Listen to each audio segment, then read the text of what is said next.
Penindakan narkotika kembali ditegaskan di Sumatera Selatan. BNN Sumatera Selatan memusnahkan barang bukti hasil penggerebekan di kawasan yang dikenal sebagai Kampung Narkoba di Kenten Laut, Banyuasin. Operasi gabungan bersama TNI Polri itu menangkap 5 orang pemakai dan pengedar. Dari pengungkapan tersebut, petugas menyita sabu-sabu seberat 574,6 gram serta 5.493 butir pil ekstasi.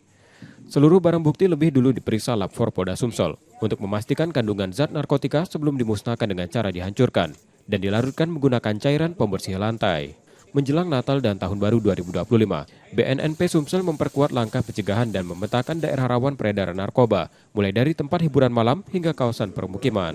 Dan itu yang kita musnahkan tadi, memastikan setelah kita sisihkan untuk keperluan pemeriksaan laboratorium forensik, membuktikan bahwa itu narkoba untuk keperluan pemberkasan, penyidikan, dan penuntutan nanti di peradilan.